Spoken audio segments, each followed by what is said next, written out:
Tom, that seems kind of risky for her to be stepping off the campaign trail for the day. Who will voters be hearing from instead? Hey, good morning, Marky. Yeah, it definitely seems a little strange.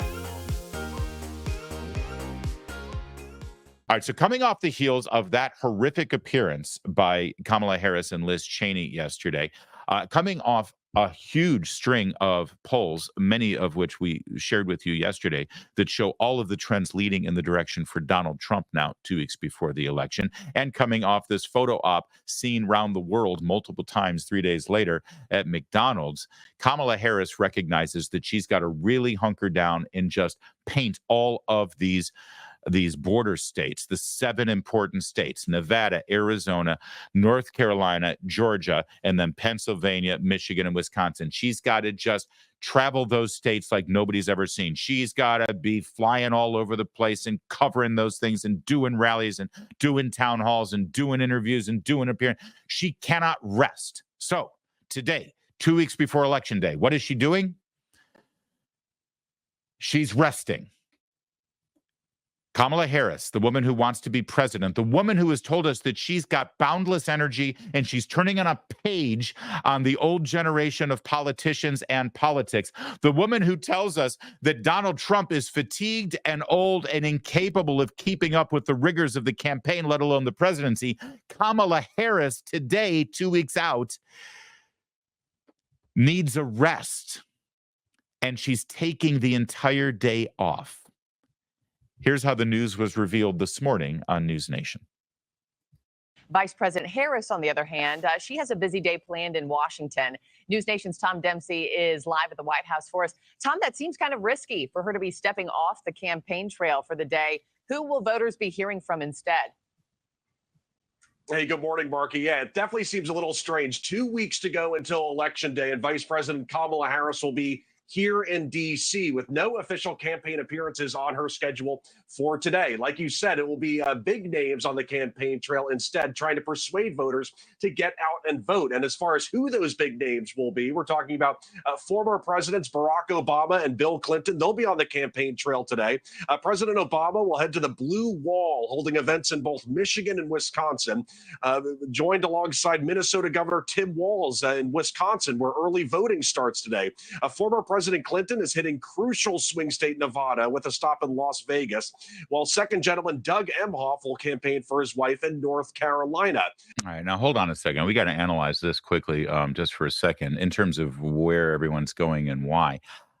This is weird. Like, Bill Clinton is going to Nevada to Las Vegas, and Nevada is known for like gambling, prostitutes, and late night parties and hedonism. So why in God's name would Bill Clinton go Oh, I see. Okay, all right, that tracks. Meanwhile, Barack Obama campaigning with Tim Walz in Wisconsin. I know a couple of things about Wisconsin voters. They love their cheese curds. They love their beer. They love Governor Scott Walker. They love the Green Bay Packers, and they hate everything Minnesota. No, I'm serious. They hate everything. They have to share a border with Minnesota. Minnesota is a punchline to Wisconsinites. And so, whose bright idea was this to bring Tim Walz into Wisconsin? Honestly, you do better in Michigan. Maybe. And then you've got Doug Emhoff down in North Carolina. I don't know if that's that. Yeah, bring in the dude from L.A. to come do a spinning class in North Carolina. This is pathetic. But the key here is, well, let's finish the report, and I'll give you my explanation as to why Kamala Harris is taking the day off. I do love that this. Did you notice the report starts? Kamala Harris has a busy day in Washington, D.C. with nothing on her schedule. That is busy. All right, let's finish this report. The campaign team, though, also hopes teaming up with Republicans like former Representative Liz Cheney can help boost support among undecided voters. Is supremely qualified to be president of the United States. I think there sometimes are some men who suggest that she's not, but if you look at her qualifications, there's no question. And that she's somebody that I know I can count on who will put the good of this country first. There's just no question. Cheney appeared alongside Vice President Harris on Monday in Pennsylvania, Michigan, and Wisconsin, hoping to appeal to Republicans and independents who might be concerned about a second Trump presidency. The Harris campaign has also touted that over 100 Republican lawmakers and their staff have come out in support of Vice President Harris and coming out against former President Donald Trump, hoping that will be a crucial block of voters come election day. By the way, those 100 political staffers, Republican staffers, it spans back to the 80s, and some of them literally were interns. Like they would fetch Donald Rumsfeld's latte over at the Pentagon, and now they're, all in for Kamala Harris. All right, so what's this all about? The most critical thing that you see here is that Kamala Harris is off the trail today, taking a break, resting up. We're told that she's preparing for a pre-taped interview on NBC News, and she needs a whole day to prepare for that.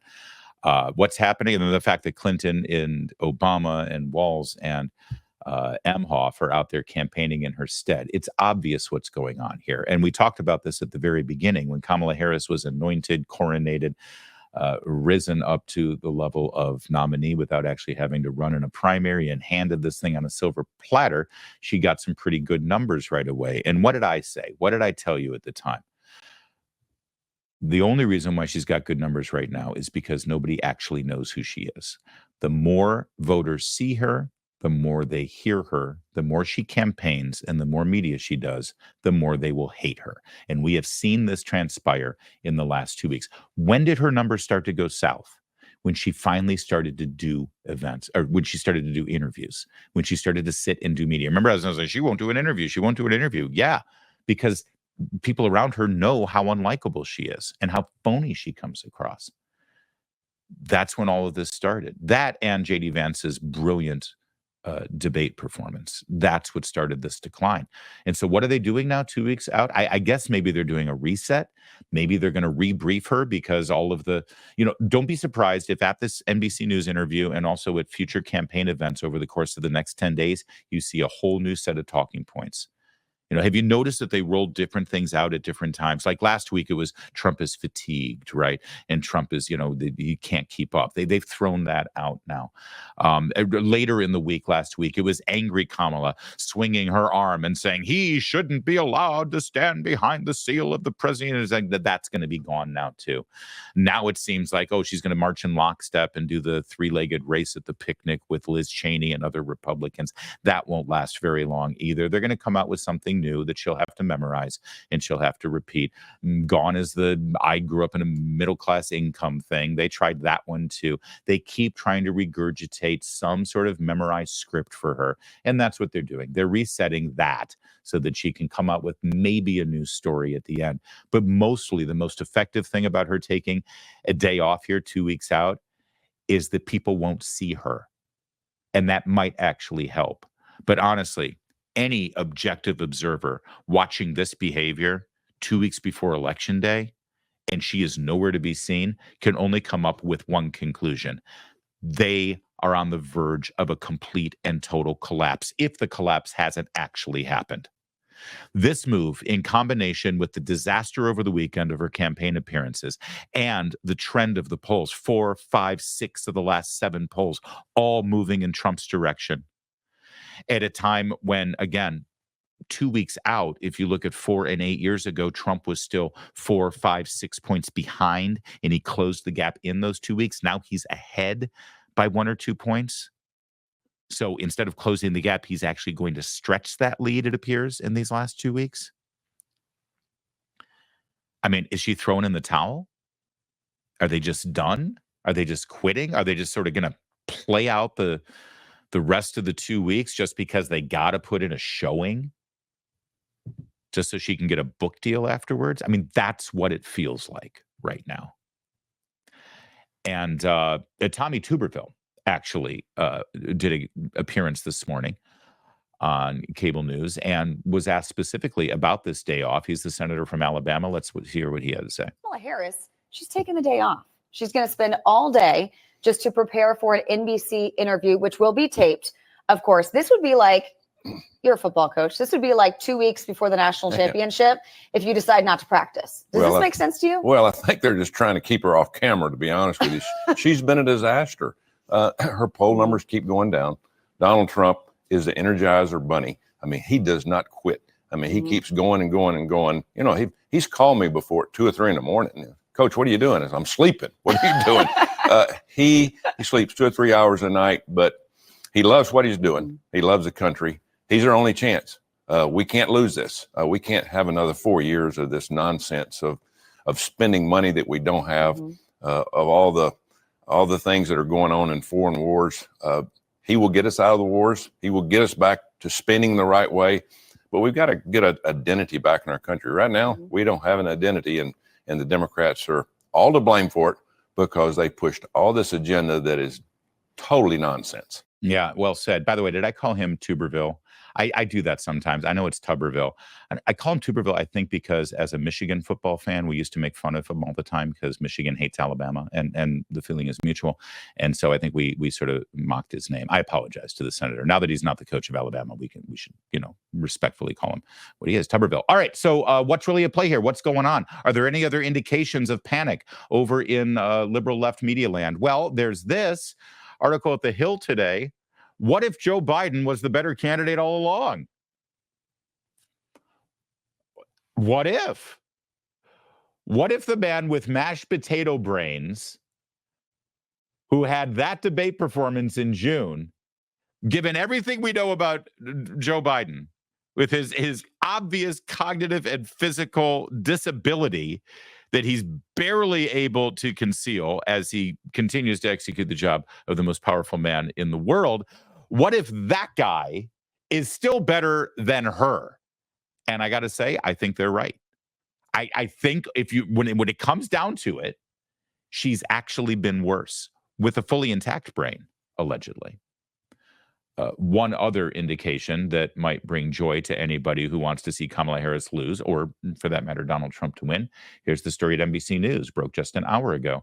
Democrats brace for possible crack in the blue wall and signs of North Carolina slipping. The reporter on the story, Natasha Korecki, laid it out on X. Discussions of an anomaly with blue wall and not all states falling in the same direction hasn't happened since 1988. Concerns centered on Michigan. 3 sources tell us campaign pushes back and say they're going to win Michigan. Of course, they're saying they're going to win Michigan. There are warning signs in North Carolina. Of all the 7 states, that one seems to be a little bit slipping away, a Harris campaign official said of North Carolina. More from Natasha Korecki. North Carolina was always going to be a coup for Democrats and is still well within reach. But pre-hurricane, it potentially offered another route to 270 after combining electoral votes with Nevada, which Democrats also have to hold. Considering, though, early signs of black voting down in North Carolina, according to this analysis, good signs for Democrats. Trump is spending another day in North Carolina, indicating he needs to shore it up 14 days to election. Democrats have the strongest organization in North Carolina they've had in a while, but from a longtime Democrat strategist who knows the state well. All right, but finally, the other thing that's sort of making them concerned is they feel like either Michigan or Wisconsin could fall. Let me just lay it out for you again. Set aside Michigan, Pennsylvania, and Wisconsin for a second.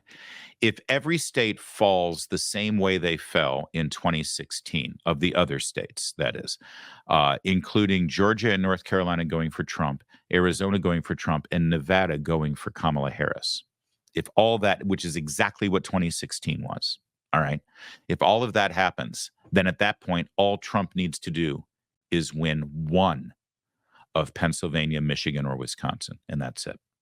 All right. That's if everything falls exactly the way it did in 2016. Now add into the mix the fact that Nevada seems like it's starting to lean toward Trump. So if the Democrats lose that one, it's even more dire for Kamala Harris. And add to the mix that right now, of those 3, the 3 big ones in the so-called blue wall, she's actually behind in all 3 of them. All he needs is one. And she's behind in all 3 of them. Just saying, these are all indications right now, including her day off, that makes it look like the proverbial fat lady's starting to sing. Now, don't get me wrong. There's still 2 weeks, and I know that we got to act like we're 20 points down. But in my lifetime, since 1988, which is in my lifetime, I can't remember a Republican not named Ronald Reagan who has been in this kind of position 2 weeks before Election Day. Every other election, other than 88, which George Herbert Walker Bush was really running for Reagan's third term, but every other time, including 2000 and 2004 when the Republican won, and certainly in 2016 when the Republican won, every election, the Democrats have been in the lead in all of these battleground states and certainly nationally. Donald Trump right now, 2 weeks before Election Day 2024, is in a stronger position than every Republican candidate since 1988. I'm just saying.